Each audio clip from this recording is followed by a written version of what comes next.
serving all of the Genesee and Great Lakes Bay region.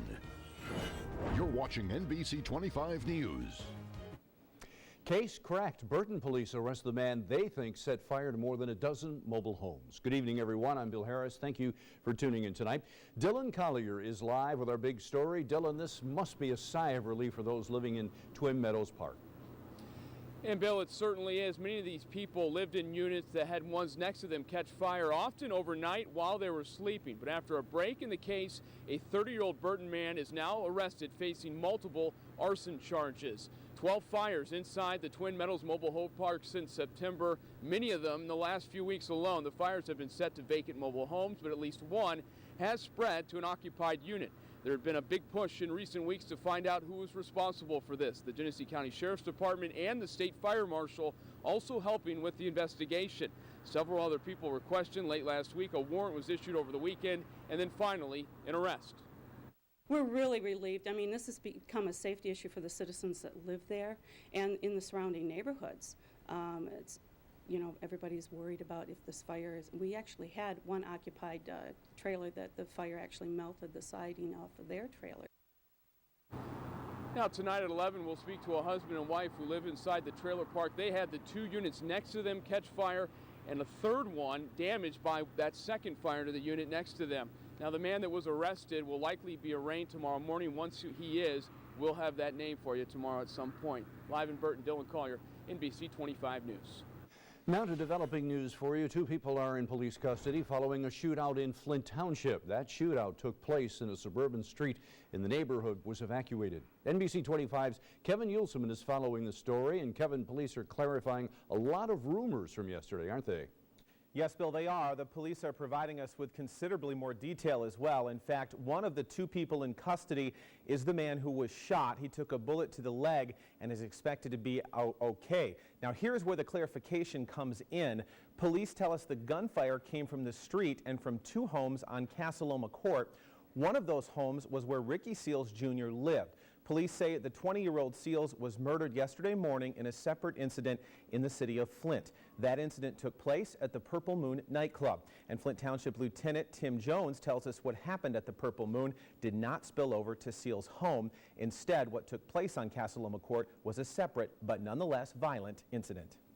During our investigation and the assistance with the City of Flint Police Department Homicide Unit, we have determined that our incident and our shooting has nothing to do. It's not directly related to their investigation.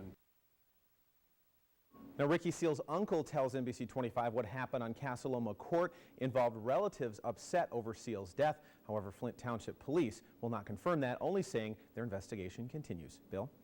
Surveillance pictures now of the person police say robbed the United Financial Credit Union in Saginaw Township. It happened yesterday just before 3. Police say the suspect pulled out a handgun and ran off with the money. He's described as 6'2", 180 pounds, and in his 20s. He was last seen wearing light blue jeans, a dark hoodie sweatshirt, and a white cloth across his face. Anyone with information is asked to call Crime Stoppers. The young man recovering after a high-flying fall at the Shrine Circus in Saginaw. As you can see in this YouTube video, Josh Hedford was performing a motorcycle stunt when he hit a cable and plunged nearly 25 feet to the ground. Josh was taken to the hospital, expected to be okay. He's told NBC 25 that he will speak with us this evening, and we'll bring his story to you tonight on NBC 25 News at 11. I'll just say it's time for the weather. It is. Hey, colder weather. You know, we've been kind of confused because it's felt like spring. Now we're definitely back to winter. Usually with the cold comes the snow. Not in this case right now. NBC 25 triple Doppler radar checks in clear. So if you're traveling this evening across mid-Michigan, it should be safe as you see all of the communities around the area. Temperatures are colder, though. Remember, this time yesterday we were in the 40s, flirting with 50. We're at 27 in Freeland and in Flushing. Lapeer at 27. The same for Cass City and Sandusky. Midland right now at 30 degrees. And some clearing coming in from the north. So you'll see the stars tonight down to 18 degrees. It's cold, and it's colder in the 7-day forecast. That's coming up in a few minutes. Bill? City of Fenton is getting ready to revamp its downtown area. The project will take nearly a year to complete. NBC 25's Jenny Saniga has more on a plan to help store owners survive during the construction. Jenny? Bill, I talked to a business owner that says the updates are needed, but it's going to be tough to cater to her customers. Carol Schuler's been making chocolate delights for nearly 30 years in downtown Fenton. It's going to be a bear. Yeah, it's going to be a bear. Now she's bracing for construction to melt away some of her business. Well, I think it's great they want to do it. It's going to be very hard on us. The city will update water and sewer lines, widen the sidewalks, and add benches and trees to the downtown area. The streetscape project will run between Elizabeth and Silver Lake Road. I think the project will actually brighten up the downtown area. City manager Lynn Markland says the total cost about $4.5 million. The Downtown Development Authority will foot the bill, paying for it with bonds and grants. The project is expected to start sometime in the spring or summer of 2013 and take about a year to complete. And it's that time that has Carol concerned about her business. Getting my customers down here and finding them a place to park. Markland says that's been taken into consideration. In the long run, it will help them, but in the short run, they still have to survive. He's hoping the city council will approve $100,000 for a marketing plan to help business owners. And what we're trying to do with the marketing plan is to make sure people realize that they still can shop. It's something Carol is banking will lessen the blow for her and other business owners. We're all good, friendly merchants here, and I think we've got products that would for everybody. Now, if the money for the marketing plan is approved, a firm will handle public relations for the project. In the meantime, Carol says she's working on a plan to make buying her chocolate easier for her customers. Reporting live in the studio, Jenny Suniga, NBC 25 News. Diplomat Pharmacy is adding about 24 new jobs. The pharmacy says the jobs will be in information technology. The company currently employs 35 people in that area. An exciting time. We are growing rapidly as a company, and we're looking to support our growth with some IT needs. Diplomat has more than 650 employees. It is a done deal. Bay City commissioners voted to repeal the wage ordinance for a second and final time last night. The commissioners say they will now be able to save money by accepting lower bids on city projects. This is video of the first vote 2 weeks ago. More than 100 local union workers showed up to protest, saying the quality of work is sacrificed. The prevailing wage will still hold up for projects with federal funding. Saginaw County-based Next Year Automotive is expanding and looking to add its staff. The Chinese-owned supplier of steering systems wants to hire 50 engineers to support a new customer service center in Oakland County. Next Year is specifically looking to recruit electrical, software, safety, and mechanical engineers for the new service center. The center is scheduled to open in April. City of Fenton may soon allow residents to keep backyard chickens. The issue surfaced after a resident asked city council members in September to consider changing an ordinance to allow folks to have chickens. NBC 25 News spoke with Fenton leaders who say with the changing times and the focus of organic food, they're seriously considering the request. We're real concerned with the environmental end of it, the issues. Make sure that if they do have a coop, they're going to keep it clean this on a daily basis. The change in ordinance is still in the works and would not be presented to City Council for a vote until sometime in March. Well, tomorrow is a very important day for area schools. After the break, why your child's presence in school tomorrow could make a big difference in their education. And 1,000 friendly, cuddly bears in captivity in Grand Blanc. Why it's all for a good cause. You're watching NBC 25 News at 6. Now, NBC 25 weather. Good evening, my friends. I'm meteorologist Mark Torregrossa, and we do have a weather change on the way. My weather in 2 words for you tonight. I wouldn't call it frigid, but with what we've been through, I'd call it partly frigid. As we're dropping down to 18 by morning, we're going to see some sunshine through the day tomorrow, so it'll be another pretty day, but put the winter coats on as we'll make it into the lower 30s by the afternoon. Right now, wintry, but we can handle this, right? 23 for the Hatchets and Bad Axe, 27 in Sandusky and Caro and in Flint. Saginaw is at 28, and Bay City right now you have 27 degrees. But if you look northward, that's the kind of air that's coming our way. Pellston, the icebox of the lower peninsula at 18, and the Sioux, and that's the air that will be pushing our way after a little delay. The next couple of days, westerly winds will not allow that cold air to drop, but you can see all of the winds out of the north, so it's a much different weather pattern.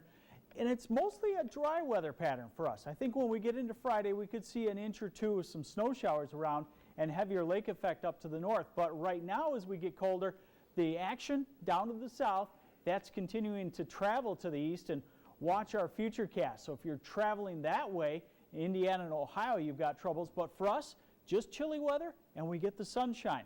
That's tomorrow into Thursday. In fact, Thursday, not really a bad day on a southwesterly wind with some sunshine. But yes, I had to pull out the word cold blast, and once that cold front comes through, it will turn drastically colder, and this cold front also will set off heavy lake effect to the tune of about 6 to 12 inches in the northern sections of the state in the UP. Here's that cold air coming in. The white you see here, that's highs in the teens.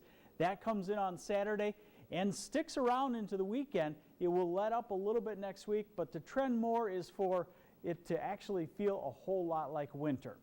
18 tonight under clearing skies, so no travel problems tonight. We're just back to a winter feel, but at least not winter roads. 33 tomorrow, mostly sunny skies, and when you factor in that west wind up to 15, it's going to feel like it's on the chilly side. Thursday, like I said, not bad. Mostly sunny, 37. Sounds bad compared to what we've had, but for normal it's great. 27 on Friday, the snow showers come in, and then the bottom drops out of the temperature, looking at 22 by Saturday with a high, and morning temperature Saturday morning in the single digits. Hopefully you haven't put all the logs from your fire back in the back of the yard yet. No, my golf shirts were near the front of the closet, but they've been pushed back. Move them back. All right, thanks. Residents in Mount Morris Township will get a chance to weigh in on some road construction. This evening they can voice their concerns about the Jennings Road project. The area between Pasadena and Pearson is being narrowed from 4 lanes to 3. The project is intended to save the township money because it will require less maintenance and could start as early as May. Funding for public schools across the state will be determined by tomorrow's attendance. It is called Count Day, and as NBC 25's Aaron Smith tells us right now, area schools are getting the word out so they don't lose any money. Bill, each public school is paid about $7,400 for each student in attendance. It's why school districts like Flint are making sure parents have their children in class. There are actually 2 count days held each year, one held in October, the other held tomorrow. In the Flint School District, there are 9,232 students. That means the district is looking at getting at least $68 million for education funding. This is critical because so many districts, including Flint, are facing major budget cutbacks. And so for every student that is absent, that's the $7,400 that we're without. And so that impacts the level of instruction, the level of services that we're able to provide. Now, that money is used for all types of school supplies, books, computers, but the students have to be present to get it.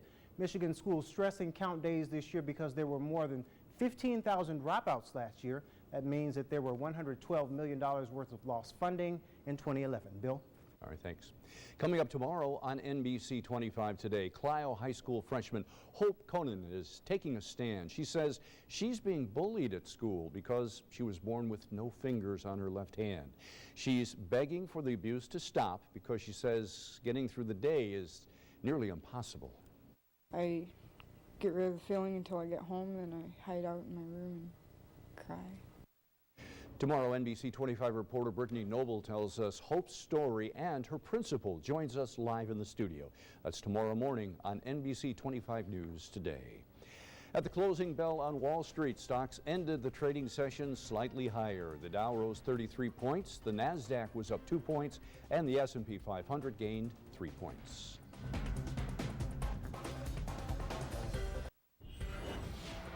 You're watching NBC 25 News. Well, it took 3 years and 4 fundraisers, but a labor of love has finally come to fruition for the Grand Blanc Chamber of Commerce.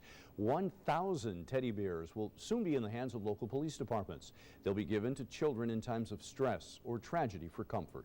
The bears wear Teddy Bear Patrol T-shirts, and the goal is to have 2 teddies in every patrol car. If they can't find the parents right away, giving them the teddy bear opens up a line of communication and it calms them down. Once the bears are given to police, the chamber says they'll talk to the local fire departments about getting some bears. June's Floral Company is helping troops overseas send valentines and flowers to their families. The Mount Morris florist is launching its 2nd annual Operation Cupid, donating flowers and deliveries throughout the county. And all the bouquets share a card that reads, Operation Cupid, Happy Valentine's Day, Love Your Hero.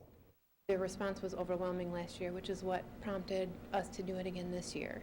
The people, even the response from the servicemen who thanked us for doing it. If you want to nominate a family to receive flowers, you can call June's. They're taking referrals through February 13th. A reminder now that NBC 25 is teaming up with the McLaren Flint Cancer Institute and offering a free prostate cancer screen 2 weeks from today. Prostate cancer is the second most common type of cancer found in American men. Nearly 1 in 6 will develop it in their lifetime. Taking the tests could save your life. Join us 2 weeks from today, 5 to 7 p.m. at the McLaren Cancer Institute in Flint Township. And NBC 25 sports anchor Earl Arms is heading to Traverse City. He'll be covering the Winter State Games for Special Olympics. Earl will be talking with the talented athletes and reporting from the Cherry Capital tomorrow and Thursday on NBC 25 News at 6. The best professional tennis players in the world converge in Midland, plus we talk Red Wings. They have the longest home winning streak the league has seen in nearly 40 years. Jamie Edmonds is next with sports. Closed captioning is sponsored in part by Menards.